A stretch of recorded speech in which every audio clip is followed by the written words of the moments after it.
আমরা এখন এমন এক সময়ে বাস করছি যখন আমরা অনেক বিভ্রান্তির ধাঁধায় পড়ে আছি। আমাদের সকলের অনেক প্রশ্ন আছে। উদাহরণস্বরূপ, মানুষ অনেক কঠিন পরীক্ষার মধ্য দিয়ে যাচ্ছে তাদের ব্যক্তিগত জীবনে।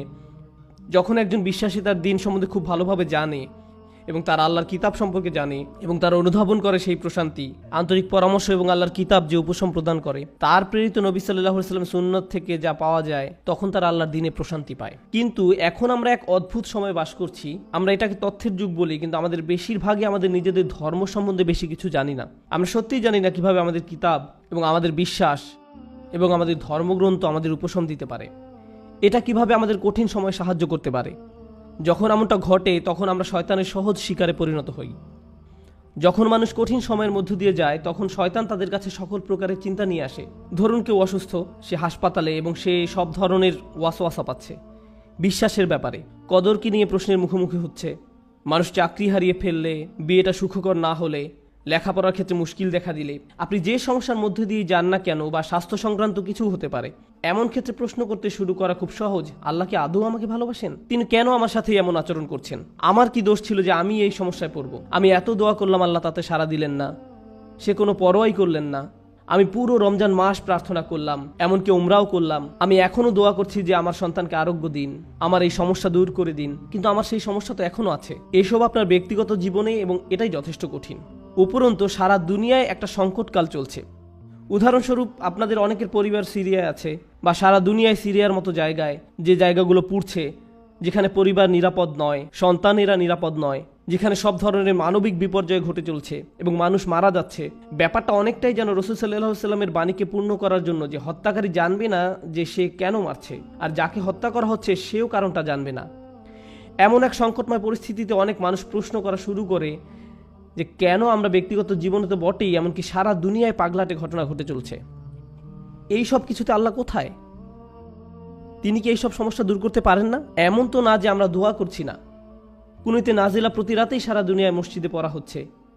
আল্লাহুম্মা সুরিল ইসলাম ওয়াল মুসলিমিন, আইজিল ইসলাম ওয়াল মুসলিমিন। মুসলিমদের সহায়তা করুন, ইসলামকে সহায়তা করুন, মুসলিমদের শক্তি দিন, ইসলামকে শক্তি দিন।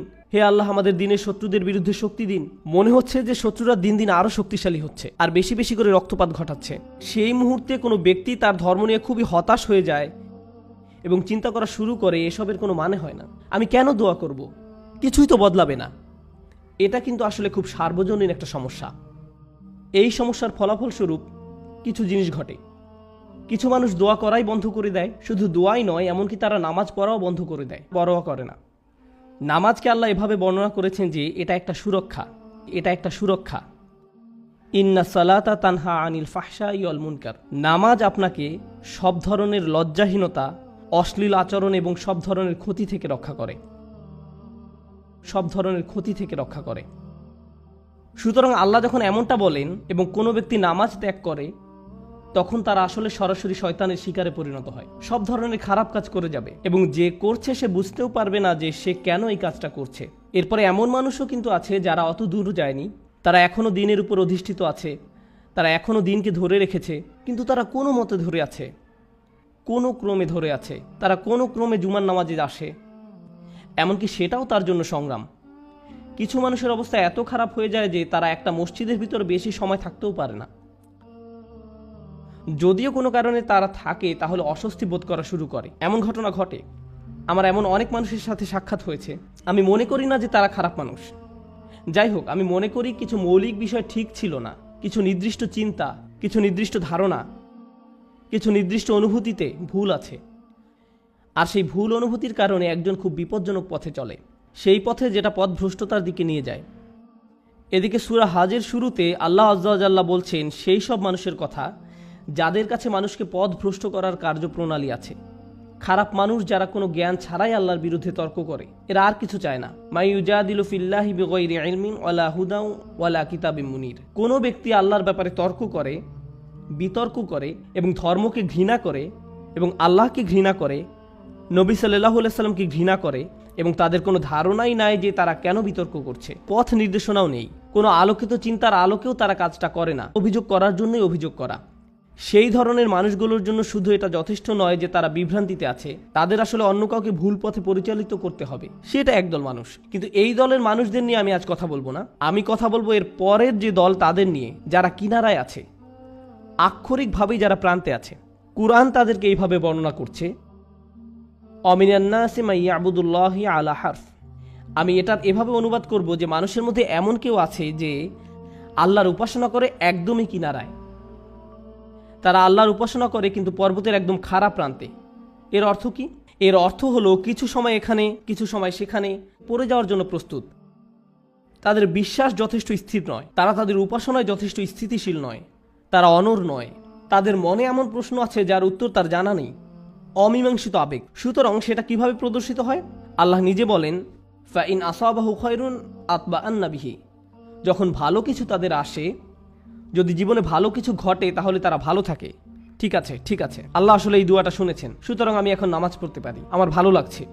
ওয়া ইন আসাবাহু ফিতনাতুন, যখন তারা কোনো ফিতনার সংস্পর্শে আসে, ফিতনা শব্দের অর্থ হলো কোনো ধরনের পরীক্ষা, কোনো কিছু যেটা তাদের বিশ্বাসকে পরীক্ষা করে। সুতরাং আল্লাহ খায়রের বিপরীত শব্দ শার ব্যবহার করেননি, এখানে শব্দটি হবে শার। সুতরাং আপনি হয়তো আশা করছিলেন যে আল্লাহ বলবেন ফা ইন আসাবাহু খায়রুন ইতমাআন্না বিহি ওয়া ইন আসাবাহু শাররুন। না, ওয়া ইন আসাবাতহু ফিতনাতুন। কেন এই শব্দটি গুরুত্বপূর্ণ? কারণ আল্লাহ আমাদেরকে জানাচ্ছেন যখন আপনার খারাপ কিছু ঘটে তখন শুধু আল্লাহ আপনার বিশ্বাসকে পরীক্ষা করছেন।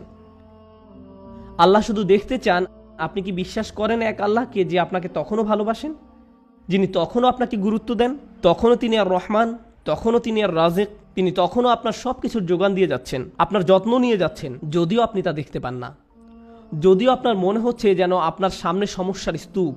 আর শয়তান চায় যে আপনি প্রশ্ন করুন আল্লাহ কোথায়, সে চায় যে আপনি প্রশ্নটি করুন। তাই আল্লাহ আপনাকে অনেক সময় এমন পরিস্থিতি ফেলতে চান এটা দেখার জন্য যে আপনার বিশ্বাস কতটা পাকাপোক্ত। এই দিনের শুরু কিন্তু আল্লাযীনা ইউমিনুনা বিল গায়ব, তারা এমন এক আল্লাহকে বিশ্বাস করে যাকে তারা দেখতে পায় না। এর অর্থ শুধু এই নয় যে আমরা আল্লাহকে দেখতে পাই না, পরিকল্পনাও দেখতে পাই না। আল্লাহ আপনাকে বলে দেন না যে তোমার দিনটা এভাবে যাবে, তুমি এখন কঠিন সময়ের মধ্য দিয়ে যাচ্ছ, কিন্তু সহজ সময় আসছে কয়েক সপ্তাহ বা কয়েক বছর বা কয়েক ঘন্টার মধ্যেই। আমরা জানি না যে পরবর্তী মিনিটেই পরিস্থিতি ভালো হবে নাকি আরো 10 বছর লাগবে, আমরা কিছু জানি না। আল্লাহ সেটা বলবেন না। ওমা কান আল্লাহু লিইউতলিয়াকুম আলাল গায়ব, আল্লাহ আপনাকে অদৃশ্যের ব্যাপারে জানাবেন না, তিনি সেটা আপনাকে জানাতে বাধ্য নন। আল্লাহ শুধু আপনাকে বলছেন তাকে বিশ্বাস করতে, শুধু আপনাকে বলছেন তাকে বিশ্বাস করতে, তাকে বিশ্বাস করতে যে আপনি নিজেকে কতটা ভালোবাসেন, আল্লাহ আপনাকে তার চেয়েও বেশি ভালোবাসেন। আপনাকে শাস্তি দিয়ে, যন্ত্রণা দিয়ে তার কোনো লাভ নেই, তার কোনো লাভ নেই। মা ইয়াফআলুল্লাহু বিআযাবিকুম, আপনাকে শাস্তি দিয়ে আল্লাহর কী লাভ? আপনি কেন ভাবেন যে আল্লাহ আপনাকে পাকড়াও করতে চান? আল্লাহ নিজে আক্ষরিক অর্থেই এই প্রশ্ন করেছেন। সুতরাং যখন আপনি আমি পরীক্ষার মধ্য দিয়ে যাই তখনই এটা হিসাব করে দেখার সময় যে আল্লাহকে বিশ্বাস করা তো সহজ, যখন সব কিছু ঠিক আছে তখন এটা তুলনামূলকভাবে সহজ। কিন্তু বিশ্বাস করা কঠিন, বিশেষত আল্লাহর কিছু নামে, আল্লাহ সেই সব নামে যেগুলোকে আমরা কঠিন সময় আঁকড়িয়ে ধরে আছি, সেগুলোকে ধরে রাখা কঠিন যখন আমাদের উপর আঘাত আসে। যখন আমরা বিশ্বাস করি যে আল্লাহ উপশমকারী, আল্লাহই সব শিফার মালিক, তার কিতাব হলো শিফা, আর আপনি হাসপাতালে বসে আছেন মৃত্যুমুখী মায়ের কাছে বা মৃত্যুমুখী বাবার কাছে, তখন বিশ্বাস করা কঠিন। এটা অনেকের কাছেই কঠিন মনে হয়। এই খুতবাকে আমি দুইটা জিনিসে ভাগ করতে চাই। একটা হলো দোয়া বিষয়ে আমাদের চিন্তাভাবনা সংশোধন করা। পবিত্র কোরআনের অধিকাংশ দোয়াতে, নবী সাল্লাল্লাহু আলাইহি সাল্লামের সুন্নতের অধিকাংশ দোয়াতে আপনি খুব সাধারণ একটা ব্যাপার খেয়াল করবেন যে কোনো না কোনোভাবে আপনি আল্লাহর কাছে নিজের জন্য আরও বেশি শক্তি, আরও বেশি সামর্থ্য প্রার্থনা করছেন। আপনি আল্লাহর কাছে পথ প্রদর্শন, আল্লাহর কাছে ক্ষমাশীলতা এবং আল্লাহর কাছে কৃতজ্ঞতা প্রকাশ করার দোয়া করছেন। আউজিআইনি আন আশকুরা নি'মাতাকা আল্লাতী আন'আমতা আলাইয়া, আমাকে ক্ষমতা প্রদান করুন যাতে আমি আপনার নিয়ামতের কৃতজ্ঞতা প্রকাশ করতে পারি। আমি আপনাদের একটা উদাহরণ দিব যা দ্বারা আপনাদের বুঝতে সহায়ক হবে যে আমি আসলে কি বোঝাতে চাচ্ছি। যেমন ধরুন, একজন মানুষ সমুদ্রে ছিল এবং তাদের জাহাজের সাথে পাথরের সংঘর্ষ হয়ে জাহাজটি ডুবে গেল। তিনি একটি কাঠের টুকরায় সমুদ্রে ভেসে আছেন, দোয়া করছেন এবং আল্লাহর কাছে দোয়া করছেন। এমত অবস্থায় তিনি দুইভাবে দোয়া করতে পারেন। হে আল্লাহ, আমাকে এখনই একটি দ্বীপে স্থানান্তর করুন এবং এই ঝড় বৃষ্টি বন্ধ করে দিন, অথবা হে আল্লাহ আমাকে এই কঠিন সময় মোকাবেলা করার শক্তি দিন। এখন তিনি দোয়া করলেন, আমাকে এখন একটি হেলিকপ্টার পাঠান এবং আমাকে একটি দ্বীপে নিয়ে যান। দোয়া করতে লাগলেন, হেলিকপ্টার হেলিকপ্টার হেলিকপ্টার, কিন্তু কোনো হেলিকপ্টার আসলো না। তিনি বললেন, আল্লাহ আমাকে হেলিকপ্টারও পাঠালেন না, আমি তো অনেক দোয়া করলাম, এটা ঠিক না, বাদ দাও, আমি আর দোয়াই করব না। অথবা মনে করুন উনি দোয়া করছেন সমুদ্র শুকিয়ে সমতল ভূমি হয়ে যাক, বলছেন, হে আল্লাহ আপনার তো সেই ক্ষমতা আছে যে কোনো অবস্থার পরিবর্তনের, আপনি সকল কিছুর সৃষ্টিকর্তা, আপনি এই সমুদ্রকে সমতল ভূমিতে পরিণত করতেই পারেন। আপনি যেহেতু ইব্রাহিম আলাইহিসসালামকে নিক্ষেপ করা আগুন ঠান্ডা করে দিয়েছিলেন, আপনি আমার জন্য এটাও করতে পারেন। কিন্তু তারপরও সেটা ভূমিতে পরিণত হয় না, সমুদ্রই থেকে যায় এবং লোকটা ধীরে ধীরে ডুবে যাচ্ছেন। আমি যে বিষয়টা বলতে চাচ্ছি, আমরা মনে করি দোয়ার উদ্দেশ্য হলো আমাদের পারিপার্শ্বিক বাস্তবতা পরিবর্তন করা। কিন্তু যদি আপনি কুরআন এবং সুন্নাহর দোয়াগুলো অধ্যয়ন করে থাকেন, তবে আপনি খেয়াল করে দেখবেন যে পরিবর্তন আপনি যা চাইবেন তা একান্তই নিজের জন্য। হে আল্লাহ, আমি একটা কঠিন সময়ের মধ্যে দিয়ে যাচ্ছি, এটা কাটিয়ে ওঠার সক্ষমতা দান করুন। কিছু পরীক্ষার্থী একটা সাধারণ পরীক্ষা দিবে, তখন তারা দুই ধরনের দোয়া করতে পারে। একটি হলো, হে আল্লাহ আমাকে এই বিষয়টি বুঝে নেওয়ার ক্ষমতা দিন, মনোযোগী করুন, আমাকে এমন ক্ষমতা দিন যেন পরীক্ষা দেওয়ার সময় আমি ঘাবড়িয়ে না যাই, অলসতা যেন আমাকে গ্রাস না করে, এভাবে নিজের জন্য দোয়া করা। অথবা তারা এভাবে বলতে পারেন, ইয়া আল্লাহ আমি জানি এটা একটা মেডিকেল পরীক্ষা, কিন্তু আপনি এটাকে ক্লাস 2 এর অঙ্কর পরীক্ষার মতো সহজ করে দিন, যেন আমার এই সমস্যাই না থাকে। আপনি হয়তো বাস্তবতা বদলাবার জন্য দোয়া করতে পারেন, অথবা নিজের সক্ষমতা বৃদ্ধির জন্য দোয়া করতে পারেন। বেশিরভাগ মানুষ যারা ধর্মবিশ্বাসে দুর্বল, তারা নিজেদের ক্ষমতা বৃদ্ধি বা নিজেদের পরিবর্তন চায় না, এবং আল্লাহর কাছেও তাই চায়। কিন্তু আসলে কি সেই পরিবর্তন হয় না? এবং যখন পরিবর্তন হয় না, তখন তারা আল্লাহকে দোষারোপ করে, কেন আপনি আমার পৃথিবীকে পরিবর্তন করেননি, কেন আপনি সবকিছুকে আমার জন্য সহজ করে দেননি। আপনি যদি চান বাস্তবতা আপনার পক্ষে থাকবে, তাহলে আপনাকে সত্যিকারভাবে শিখতে হবে কিভাবে আল্লাহর কাছে সমর্পিত হতে হয়। এমন নয় যে যখন কিছু প্রয়োজন, কোনো সমস্যা, তখনই আল্লাহর কাছে সাহায্য চান, বরং আপনি আল্লাহর কাছে সব সময় আসবেন, আপনাকে সব সময় তার কাছে সমর্পিত হতে হবে। এভাবে এই মনোভাবের উন্নতি হবে, এবং এমন একটি সময় আসবে যখন বাস্তবতা আমাদের কাছে আত্মসমর্পণ করবে। আর সেই সময় হলো যখন আমরা আল্লাহর সাথে মিলিত হব। লাহুম মা ইয়াশাউন, আমরা যা চাই তা সবই আমরা পাবো। সমস্যা হলো আমরা সবাই এই মুহূর্তে চাই। আল্লাহ বলছেন, আমি তোমাদের সবই দিব, কিন্তু এখন তোমরা কিছু ভালো অভিজ্ঞতা অর্জন করবে এবং কিছুটা পরীক্ষায় পড়বে। আর একমাত্র যে কারণে তিনি আমাদের পরীক্ষায় উপনীত করেন তা হলো তিনি চান আমরা যেন উত্তীর্ণ হই এবং জান্নাতের জন্য যোগ্যতা অর্জন করি, কারণ এই কষ্টকর যাত্রা আমাদেরকে তাঁর সান্নিধ্যে নিয়ে আসবে। পরবর্তী প্রসঙ্গে আসতে পারি, যাতে করে এই আয়াত শেষ করতে পারি। প্রতিবন্ধকতার উদ্দেশ্য। আমরা আমাদের জীবনে কিছু জিনিস চাই। একজন যুবক হয়তো বিয়ে করতে ইচ্ছুক, বা একজন যুবতী বিয়ে করতে ইচ্ছুক। আপনি একটা ভালো চাকরি বা বাড়ি চান, আপনি চান আপনার পরিবার ভালো থাকুক, আপনি সন্তানদের ভালোভাবে লালন পালন করতে চান, তাদের জন্য ভালো শিক্ষা, তাদের ভালো বিয়ে দিতে চান। আমাদের জীবনে বিভিন্ন জিনিসের অগ্রাধিকার রয়েছে, এমন জিনিস যা আপনি চাচ্ছেন গত মাস থেকে। আপনি বিভিন্ন জিনিস এই জীবনে অর্জন করতে চান। আল্লাহ তার কিতাবে আমাদের শিক্ষা দেন যে এমন একটা জিনিস আছে, তা যদি তোমরা অর্জন করতে পারো, সেটা হবে তোমাদের জীবনের সবচেয়ে বড় অর্জন। সব ঠিক হয়ে যাবে যদি তোমরা এই জিনিস পাও, এবং সেই জিনিস হলো আল্লাহর নিকটবর্তী হওয়া, আল্লাহর সাথে ভালো সম্পর্ক তৈরি করা, তার সাথে সত্যিকারের সম্পর্ক ও বন্ধন তৈরি করা। কিন্তু সমস্যা হলো যখন জীবন সত্যি ভালো থাকে, তখন তারা পথভ্রষ্ট হয়ে পড়ে। আপনি তখন ভিডিও গেম থেকে শুরু করে চলচ্চিত্র, তা থেকে সোশ্যাল মিডিয়ার হালচাল, তা থেকে রেস্টুরেন্টে বন্ধু বান্ধবীদের সাথে ঘোরাঘুরি, দিন শেষে ঘুমিয়ে পড়েন। আল্লাহকে ভুলে যান, আল্লাহকে মনে রাখেন না, ভুলে যান। এরপর যখন কঠিন সময় আসে, তখন বন্ধুরা আর সাথে থাকে না, খেলাধুলা ভালো লাগে না, গাড়িটাও ভালো লাগে না, কারণ স্বাস্থ্য নষ্ট হয়ে গিয়েছে। আর যখন শরীর অসুস্থ হয়ে পড়ে, কোনো কিছুই আর ভালো লাগে না, খালি তখন মনে হয় যে আমি কখন হাসপাতালের থেকে ছাড়া পাবো। ইস, আমি যদি আবার হাঁটতে পারতাম। মানুষজন আপনার পছন্দের খাবার আনবে, আপনি খেতে যাচ্ছেন না। আপনার পছন্দের মুভি দেখাবে, আপনি দেখতে চান না।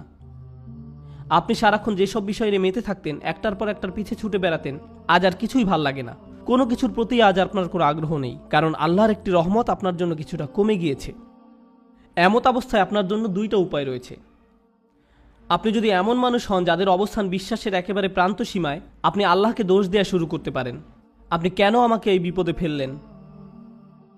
অথবা এই বিপদের সময় আমি আপনি আমাদের জীবনের সবচেয়ে শ্রেষ্ঠ সম্পত্তি অর্জন করতে পারি, আর সেটা হলো বিনম্রতা এবং আল্লাহর অধিক নিকটবর্তী হওয়া।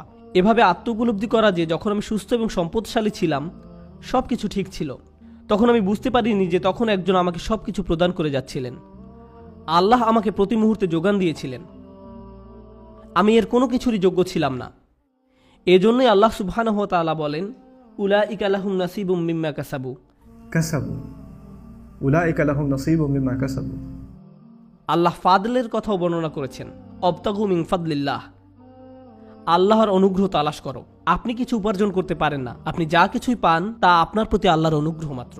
কিন্তু সময় থাকতে বুঝতে পারেননি, কারণ আপনি এটা সহজেই পেয়েছিলেন। আপনি আল্লাহর কাছে অনুনয় বিনয় করে চাইতে থাকেন, কান্নাকাটি করেন এবং এমনভাবে প্রার্থনা করতে থাকেন যেভাবে পূর্বে কখনো করেননি, যেভাবে আগে কখনো অনুভব করেননি, এবং অতঃপর আল্লাহ আপনাকে সুস্থ করেন। তারপর আপনি অনুধাবন করেন হাসপাতালে সেই একান্ত মুহূর্তগুলো, সেইগুলোই ছিল আপনার গোটা জীবনের শ্রেষ্ঠতম সুমিষ্ট সময়। জীবনের সেই সামান্য সময়গুলোতেই আপনার এবং আল্লাহর মাঝে আর কিছু ছিল না। সেই মিষ্টি মুহূর্তগুলোই আপনাকে আখিরাতে রক্ষা করে দিতে পারে। এই মুহূর্তগুলি হতে পারে সবচেয়ে বড় পুরস্কার যা আল্লাহ আপনাকে দিয়েছেন। যখন সময় কঠিন হয়ে যায়, ওয়া ইন আসাবাতহু ফিতনাতুন ইনকালাবা আলা ওয়াজহিহি, এবং যদি কোনো পরীক্ষায় পড়ে তখন মুখ ঘুরিয়ে নেয়। তার মানে কি? তার মানে আমি আল্লাহর কাছে কিছুই চাই না। কিভাবে তিনি আমাকে ছেড়ে গেলেন? কেন তিনি আমাকে বিপদে ফেললেন? আমাদের সময় এটা উপলব্ধি করা খুবই সহজ। আমরা অস্বাভাবিক এক ভোগবাদী সমাজে বসবাস করি, যেখানে সব কিছু সহজলভ্য এবং দ্রুত লাভ করা যায়। বিনোদন পেতে চান? ফোনে একটা অ্যাপ খুললেই হবে। কিছু কিনতে চান? জাস্ট অ্যামাজন থেকে অর্ডার করুন, এটা আপনার ঘরে পৌঁছে যাবে। সবকিছু কষ্ট ছাড়া পাওয়া যায় এবং সবকিছু সাথে সাথেই পাওয়া যায়। আপনি কিছু চাইছেন, আপনাকে তার কাছে যেতে হবে না, সেটাই আপনার কাছে আসবে। সবকিছু দ্রুত হয়। আমাদের এখন আপ্যায়িত হওয়ার অভ্যাস হয়ে গিয়েছে।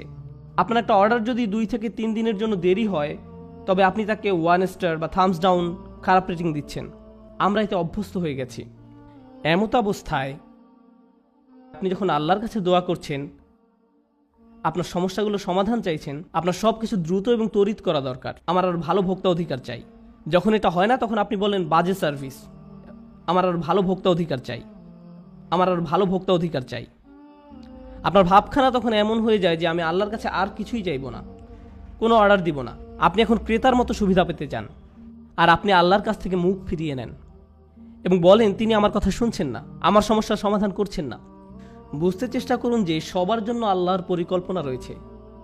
2টো উদাহরণ দিচ্ছি। ইয়াকুব আলাইসাল্লামের ক্ষেত্রে দেখুন, তিনি তার ছেলে ইউসুফ আলাইসাল্লামকে হারিয়ে ফেলেন। আল্লাহ বহু বছর পর সেই সন্তানকে তার কাছে ফিরিয়ে দেন। আবার মুসা আলাইসাল্লামের ক্ষেত্রে মুসা আলাইসাল্লামের মা তার সন্তান হারিয়েছিলেন, কিন্তু কয়েক ঘন্টার ব্যবধানে আল্লাহ সে বাচ্চাটাকে ফেরত দেন। কেননা কয়েক ঘন্টার মধ্যেই যখন বাচ্চাটা ক্ষুধার্ত হয়, পরবর্তী খাবার সেই একই মায়ের কাছ থেকেই পায়, কারণ সে অন্য কারো কাছ থেকে খাবে না। আমি কি বলতে চাচ্ছি? এই জগতে আল্লাহ কখনো কখনো নিমেষেই আমাদের বিপদমুক্ত করেন, আবার কখনো বা বহু বছর পরে বিপদমুক্ত করেন, কিন্তু প্রতি ক্ষেত্রেই আল্লাহ ভালোর জন্যই করেন। আমি কি বলতে চাচ্ছি? ভালোর জন্যই করেন। আমি বিশেষত ইয়াকুব আলাইসাল্লামের গল্পটা পছন্দ করি, কেননা এই ঘটনার কল্যাণকর দিকগুলো চিন্তা করে দেখুন একবার। এত বছর ধরে বাবা কাঁদলেন এবং প্রায় নিজের দৃষ্টিশক্তি হারিয়ে ফেললেন, তাই না? কোরআনের ভাষা অবিয়াদ্দা তাই না হু। কোন কোন আলেম যেমন আলুসি রহমতুল্লাহ মন্তব্য করেন তিনি কাঁদতে কাঁদতে অন্ধ হয়ে গিয়েছিলেন। এখন এই পুরো সময়টা জুড়ে ইউসুফ আলাইসাল্লাম কোথায় ছিলেন? তিনি ছিলেন জেলে। প্রথমত তিনি ছিলেন শিশু শ্রমিক এবং বড় হওয়ার পর জেলে যান, বহু বছর জেলে কাটান। হয় তিনি ছিলেন শিশু শ্রমিক, নতুবা তিনি জেলের কয়েদি হিসাবে জীবনযাপন করেন। প্রথমত তিনি ছিলেন শিশু শ্রমিক, নতুবা তিনি জেলের কয়েদি হিসাবে জীবনযাপন করেন। সুন্দর জীবন ছিল না, এটা সুন্দর জীবন নয়। কিন্তু এরপরও যখন তিনি রাজার স্বপ্নের অর্থ বলেন এবং সেই স্বপ্নের অর্থ হয় যে পুরো অর্থনীতিতে 7 বছরের মধ্যে ধস নামবে, মানুষজন দুর্ভিক্ষে মারা যাবে, একজনই তখন সেই সমস্যার সমাধান জানতেন, তিনি হলেন ইউসুফ আলাইসাল্লাম। যদি তিনি জেলে না থাকতেন তাহলে রাজাকে সাহায্য করতে পারতেন না। বুঝতে পেরেছেন? যদি ইউসুফ আলাইসাল্লাম পুরোটা সময় নিজের বাবার সাথে কাটাতেন তাহলে এমন ঘটনা ঘটতো না। তাই এখন যেহেতু তিনি সেখানে রয়েছেন এবং স্বপ্নের ব্যাখ্যা দেন এবং বলেন আমিই পারবো সমস্যার সমাধান করতে, আমাকে সম্পদ রক্ষার দায়িত্ব দিন, আমিই পারবো সমস্যার সমাধান করতে, আমাকে সম্পদ রক্ষার দায়িত্ব দিন, এবং তিনি যখন এই কাজগুলো সম্পাদন করেন তখন কি হলো? লাখ লাখ বাবা মাকে আর কাঁদতে হয়নি, কারণ তাদের সন্তান ক্ষুধার যন্ত্রণায় মৃত্যুবরণ করেনি। একজন বাবা তার সন্তানের জন্য বহু বছর কাঁদলেন, কিন্তু তার একার কান্নায় আল্লাহ হাজার হাজার পরিবারকে কান্না থেকে বাঁচিয়ে দেন। কারণ তিনি যদি অর্থনীতি এবং ফসল না বাঁচাতেন, পুরো দেশটাতে খরা হতো, মানুষ দুর্ভিক্ষে মারা যেত এবং যুদ্ধসহ বিভিন্ন সমস্যার সূত্রপাত হতো। কখনো কখনো আপনি যে সমস্যার মধ্য দিয়ে যান সেটা শুধু আপনার নিজের জন্যই কল্যাণকর নয়, সেটা অনেকের জন্য সাদকায় জারিয়ায় পরিণত হতে পারে। আপনি সেটা জানেন না, কিন্তু আপনার ইমানের অবস্থা যদি নড়বড়ে হয়, আল্লাহর উপর আপনার এমন বিশ্বাস থাকবে না। আর তাই এই নড়বড় ইমানের কারণেই আপনি আল্লাহর দিক থেকে মুখ ফিরিয়ে নেবেন। তারপর আল্লাহ বলেন, খসিরত দুনিয়া ওয়াল আখিরা। যখন মানুষ এমন করে তখন তারা এই দুনিয়া এবং পরকাল উভয়টাই হারায়। এর মানে কি? আপনি যদি নিজেকে ধরে রাখতে পারেন, দেখুন আল্লাহ বলছেন, লাকাদ খলাকনাল ইনসানা ফি কাবাদ, নিঃসন্দেহে আমি মানুষকে সৃষ্টি করেছি কষ্ট ক্লেশের মধ্যে। আপনি আল্লাহকে বিশ্বাস করুন আর নাই করুন, আপনার জীবনে চ্যালেঞ্জ থাকবেই। আপনি আল্লাহকে বিশ্বাস করুন আর নাই করুন, জীবিকা উপার্জন করতে আপনাকে প্রচুর পরিশ্রম করতে হবে, অসুস্থতার সাথে লড়াই করতে হবে। এই জীবনটা এমন নয় যে বিশ্বাসীরা এখানে বিলাসী জীবনযাপন করবে আর অবিশ্বাসীরা কষ্টে থাকবে। আল্লাহ সব মানুষকেই কষ্ট ক্লেশের মধ্যে সৃষ্টি করেছেন, তিনি এটাই বলছেন।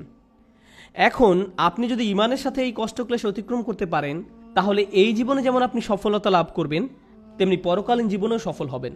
আপনি এমন মানসিক প্রশান্তি লাভ করবেন যা অবিশ্বাসী কারো পক্ষে লাভ করা সম্ভব না। আপনি এবং অবিশ্বাসী দুজনই অসুস্থ, কিন্তু আপনি অসুস্থ থাকা সত্ত্বেও প্রশান্তি লাভ করেন আর সে কোনো প্রশান্তি পায় না। আপনি এবং অবিশ্বাসী দুজনে একই ধরনের অর্থনৈতিক সমস্যায় থাকবেন, একই ক্ষুধায় থাকবেন, তারপরেও আপনার অন্তর প্রশান্ত। এত কিছুতে আল্লাহ আপনাকে শান্তি দিচ্ছেন, পুরস্কৃত করছেন, শান্তি দিচ্ছেন। তিনি এখনও আপনাকে রক্ষা করছেন। যারা বিপদে পড়লে আল্লাহর দিক থেকে মুখ ফিরিয়ে নেয়, তাহলে আপনি এই দুনিয়ায় শান্তিও হারাবেন, তো আখিরাতে তো হারাবেনই। খসিরাত দুনিয়া ওয়াল আখিরা। আল্লাহ নিকট এই বলে দোয়া করি, রব্বানা আতিনা ফিদ দুনিয়া হাসানা ওয়া ফিল আখিরাতি হাসানা। হে আমাদের রব, আমাদের দুনিয়ায় হাসানা দান করুন এবং পরকালের হাসানা দান করুন। এখানে হাসানা শব্দের উপযুক্ত অর্থ হলো, যখন আপনি আল্লাহর কাছে জীবনের জন্য ভালো কিছু চান, অর্থাৎ ভবিষ্যতের জন্য ভালো চাওয়া, আখিরাতের জন্য চাওয়া একই সময়। এটা হলো রব্বানা আতিনা ফিদ দুনিয়া হাসানা ওয়া ফিল আখিরাতি হাসানা। এবং এই কারণে অফিল আখিরাতে হাসানা, ফলশ্রুতিতে আখিরাতের কল্যাণ, যেটা ভিতর বাহির উভয় দিক থেকেই সুন্দর। অফিল আখিরাতে হাসানা। তো আল্লাহ বলেন, যালিকা হুয়াল খুসরানুল মুবিন, এটি হলো সুস্পষ্ট ক্ষতি। কোরআনে ক্ষতির জন্য 3টি শব্দ ব্যবহার করা হয়েছে। আল্লাহ ব্যবহার করেছেন খুসর, ইন্নাল ইনসানা লাফি খুসর। তিনি ব্যবহার করেছেন খসরান এবং খুসরান। খুসরান হলো মাজদার, সিগাতুল মুবালাগা, চরম পর্যায়ের ক্ষতি, কল্পনাতীত ক্ষতি। আল্লাহ তাআলা যত ক্ষতির কথা বলেন তার মধ্যে সবচেয়ে খারাপ হলো এটা। এমন একজন যে সত্যিকারের ইমানদার ছিল, যখন সময় খারাপ হয়ে পড়ে তখন ইমান হারিয়ে ফেলে, যার ফলে সে এই জীবন এবং পরকাল উভয়টাই হারায়। তার কিন্তু সব ছিল, আল্লাহ তার জন্য সব সাজিয়ে রেখেছিলেন, তার জন্য সব সাজিয়ে রাখা হয়েছিল। সুতরাং আমি এই কথা বলে শেষ করছি, আল্লাহ আযজা ওয়া জাল্লা বর্ণনা করেন, আল্লাযীনা ইয়ারিসুনাল ফিরদাউস, তারা ফিরদাউসের উত্তরাধিকার লাভ করবে। অবাক করা শব্দ। আল্লাহ অনেক জায়গায় বলেন তারা জান্নাতে প্রবেশ করবে, কিন্তু সূরাতুল মুমিনে আল্লাহ বলেন তারা জান্নাতের উত্তরাধিকার লাভ করবে। আপনারা জানেন উত্তরাধিকার হলো তা যা আপনি আপনার পূর্বপুরুষের কাছ থেকে পেয়ে থাকেন। আপনার পরিবার এটার মালিক ছিল। রাসূল সাল্লাল্লাহু আলাইহি ওয়াসাল্লাম আসলে এটাকে এভাবে বর্ণনা করেছেন। এর 2টি ব্যাখ্যা রয়েছে। জান্নাত আমাদের পিতা আদম আলাইহিস সালামকে দেয়া হয়েছিল, তাই আমরা এর জন্য ইতিমধ্যে যোগ্যতা সম্পন্ন, ইতিমধ্যেই। সুতরাং আমরা মিরাস হিসাবে সেখানে দাখিল হব, আমরা উত্তরাধিকার সূত্রে এটা লাভ করব। কিন্তু আরেকটি সুন্দর হাদিস আমি পেয়েছি যখন আমি এটা নিয়ে অধ্যয়ন করছিলাম, ফিরদাউস নিয়ে পড়ছিলাম। রাসূল সাল্লাল্লাহু আলাইহি ওয়াসাল্লামের এক বিস্ময়কর হাদিস। রাসূল সাল্লাল্লাহু আলাইহি ওয়াসাল্লাম বলেন, আল্লাহ জান্নাতুল ফিরদাউসের সকল মানুষের জন্য ঘর তৈরি করে রেখেছেন। আল্লাহ জান্নাতুল ফিরদাউসের সকল মানুষের জন্য ঘর তৈরি করে রেখেছেন, সকল মানুষের জন্য, শুধুমাত্র বিশ্বাসীদের জন্য না। কিন্তু কিছু মানুষ ওখানে যেতে চায় না। বিশ্বাসীরা যখন যাবে তখন তারা অনেক খালি ঘর দেখতে পাবে, সুতরাং তারা সে ঘরগুলো উত্তরাধিকার সূত্রে পাবে। আল্লাহ আমাদেরকে তাদের অন্তর্ভুক্ত করুন যারা উত্তরাধিকার সূত্রে জান্নাতের ঘর পাবে, তাদের নয় যাদের ঘর খালি থাকবে। যে ঘর আল্লাহ আমাদের জন্য বানিয়েছেন সেগুলো এখনই সেখানে আছে। আপনার প্রতি আল্লাহর প্রত্যাশা রয়েছে যে আপনি সর্বশ্রেষ্ঠ জান্নাতে প্রবেশ করতে পারবেন, সুতরাং এটা নষ্ট করবেন না। দুর্বল ঈমান নিয়ে থাকবেন না, আল্লাহর প্রতি নিজের বিশ্বাস হারাবেন না। জীবনের কঠিন সময়গুলোকে এভাবে দেখুন। আল্লাহ দেখতে চান আপনি সেই ঘরগুলোর জন্য কতটুকু মূল্য দিতে চান। আল্লাহ আমাদের কঠিন সময়গুলো তার সহায়তায় পার করার তৌফিক দিন। এবং যাতে আমরা কখনোই কোনো পরিস্থিতিতেই তার উপর থেকে বিশ্বাস না হারাই। বারাকাল্লাহু লি ওয়া লাকুম। আসসালামু আলাইকুম।